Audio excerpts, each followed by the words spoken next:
Dalam presentasi kali ini saya membawakan topik untuk menjelaskan evaluasi perkembangan embrio.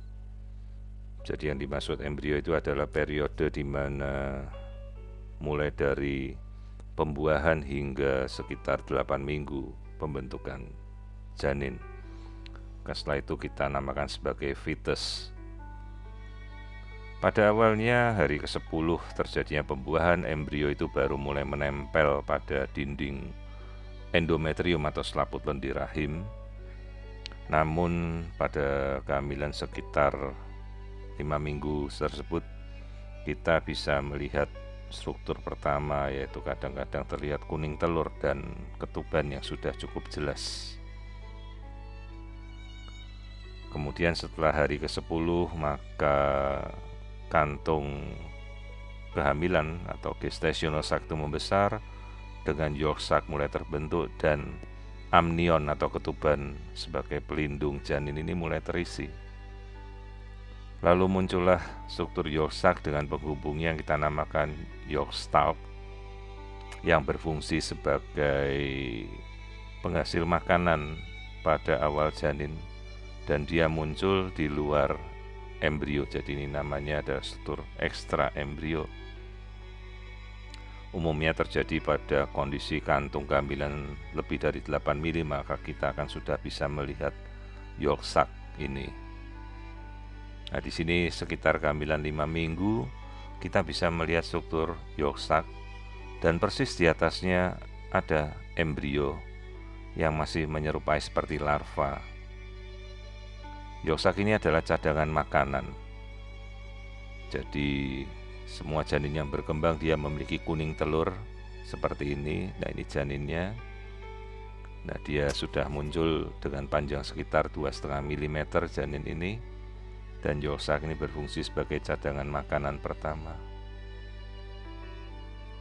Ini usia sekitar 38 hari embrio. Kita bandingkan dengan struktur fetoskopi. Ini adalah yolk sac, ini adalah yolk sac dalam gambaran USG. Sudah cukup jelas bisa kita lihat dengan pemeriksaan USG pada 6 minggu. Nah, ini adalah struktur sekitar 6 menuju 7 minggu, di mana kita bisa melihat gambaran bola. Ini adalah yolk sac, cadangan makanan janin, juga gambaran mikroskopiknya. Tentunya dengan gambaran USG kita sudah cukup jelas untuk bisa melihat perbedaannya yang hampir sama. Ini sekitar kehamilan 43 hari atau menuju ke 9 minggu dengan panjang janin sekitar 13 mm. Dengan teknologi USG sekarang kita sudah cukup bisa untuk melihat dengan jelas kondisi-kondisi dari awal, tentunya dengan USG yang memadai. Nah, ini sekitar menuju ke 10 minggu, 43 hari, panjang janin 12,5 mm. Nah, ini embrio sudah mulai menempel dengan cukup kuat pada dinding rahim. Jadi pemeriksaan trimester pertama sebenarnya dengan teknologi standar 2 dimensi konvensional kita bisa melihat dengan cukup jelas.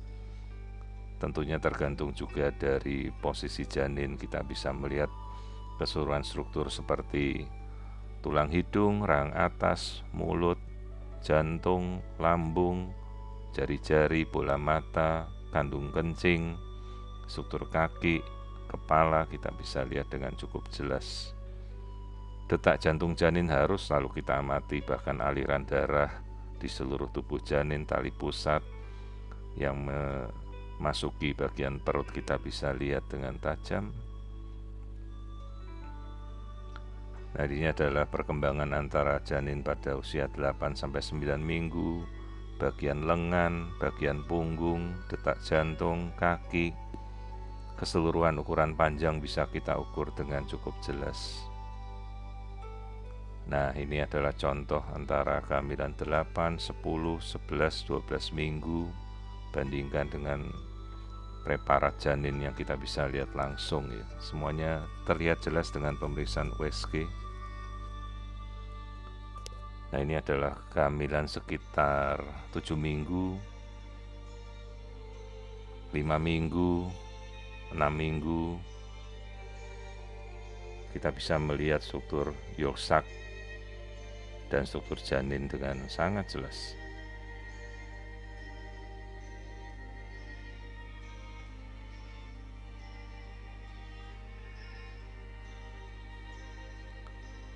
Ini sekitar usia kehamilan 10-11 minggu, masih pada trimester pertama, di mana yolk sac ini sudah mulai mengecil, menciut karena cadangan makanannya sudah hampir habis sebelum diambil alih fungsinya oleh plasenta. Jadi struktur tangan, kaki sudah terlihat jelas, kemudian ini adalah tali pusat yang mulai menempel pada dinding rahim si ibu. Nah, begini adalah tampilan dari wajah yang kita bisa lihat sejak dari trimester pertama pada 8 minggu, 9, 10, 11. Dari pemeriksaan USG kita sudah cukup bisa melihat tentunya dengan USG transvaginal yang memadai dengan ketajaman resolusi yang cukup. Ini adalah tampilan wajah pada usia 47-49 hari janin. Kita bisa melihat ini gambaran mikroskopisnya. Dari gambaran USG pun sudah cukup jelas untuk melihat wajah janin dari awal. Nah, ini adalah tampilan kita melihat bagaimana perkembangan jari-jari, hidung pada sekitar 11 minggu, telinga, mata sudah bisa terlihat. Ini sekitar 12 minggu dari tampilan mikroskopis, kemudian dari tampilan USG bisa cukup jelas perbandingannya.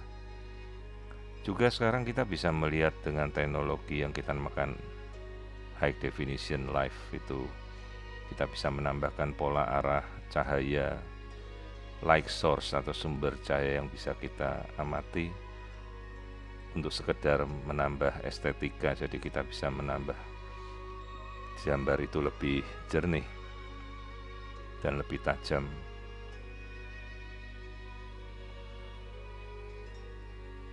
Jadi arah cahaya light source-nya bisa kita rubah. Nah, ini sekitar 9 minggu dengan janin yang kelihatan cacat, omphalokel, spina bifida. Namun kesemuanya itu tentunya harus selalu dibantu dengan kompetensi dan kelayakan dari pemeriksa dengan keilmuan yang cukup, agar tidak menjadi suatu hal yang mubazir di mana pemeriksaan telah dilakukan dengan alat yang sofistikate namun tidak menemukan sesuai kondisi yang sebenarnya. Seperti ini adalah kondisi di mana janin memiliki kelainan trisomi 18, isi perutnya keluar yang kita namakan omphalokel. Kembali ini struktur tempurung kepala sejak 11 minggu tidak terbentuk atau akrania, gambaran tulang yang tidak beraturan pada 13 minggu, juga gambaran di mana di sini terlihat dagu bayinya sangat kecil atau mikrognathia. Ini adalah kasus spina bifida di mana tulang punggungnya terbelah, gastrogesis ususnya keluar, omphalokel bagian usus abdomen keluar dari rongga perut. Ini ada struktur akrania sekitar 8 minggu, bentuknya kepala tidak beraturan, bisa kita lihat dengan cukup jelas. Kehamilan kembar juga bisa kita amati.